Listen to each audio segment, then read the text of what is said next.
வணக்கம் ஃப்ரெண்ட்ஸ், இன்னைக்கு ரசகுல்லா எப்படி பண்ணுறதுன்னு தான் பார்க்க போகிறோம்.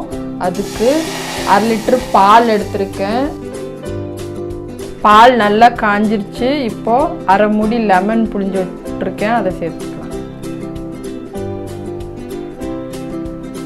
ஒரு 5 நிமிஷம் கொதிக்கணும், அப்போ தான் பால் நல்லா திரிஞ்சு வரும். பாருங்க, இப்போவே பால் தண்ணி தனியாக பிரிஞ்சு வருது. ஒரு 5 நிமிஷம் கொதிக்கட்டும் நல்லா.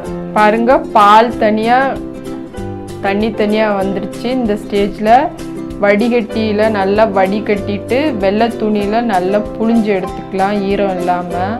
பாருங்க, தண்ணியெல்லாம் நல்லா புழிஞ்சு எடுத்தது இப்படி தான் இருக்கும். இது பார்க்க கொஞ்சம் ரஃப்பாக இருக்க மாதிரி இருக்கும். நல்லா பிசையணும். 5 நிமிஷம் இல்லாட்டி 10 நிமிஷம் பிசைஞ்சோம்னா நல்லா சாஃப்டாயிரும். எப்படின்னு பார்க்கலாம். அடுப்பு பற்ற வச்சு பாத்திரம் வச்சுக்கலாம்.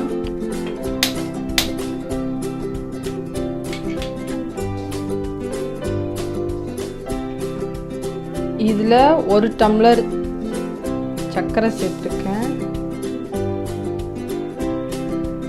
அதுக்கு 2 டம்ளர் தண்ணி ஊற்றிக்கிறேன்.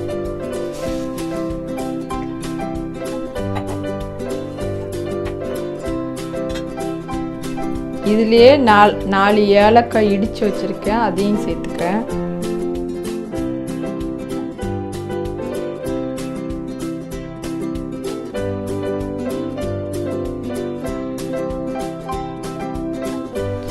நல்லா புழிஞ்சி எடுத்து 10 நிமிஷம் நல்லா பிசைஞ்ச உருண்டையை இந்த மாதிரி குட்டி குட்டி பால்ஸாக உருட்டி சர்க்கரை பாகுக்குள்ளே போடணும்.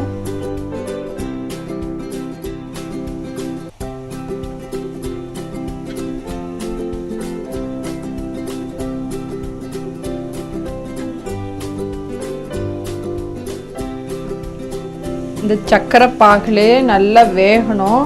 வெந்த உடனே பார்க்கலாம். பாருங்க, 10 நிமிஷமா நல்லா இந்த பால்ஸ் நல்லா சர்க்கரை பாகுல வெந்தோடனே இப்படி தான் நல்லா புசு புசுன்னு வந்துடும். இந்த ஸ்டேஜில் ஆஃப் பண்ணிடலாம். நல்லா வெந்துருச்சு.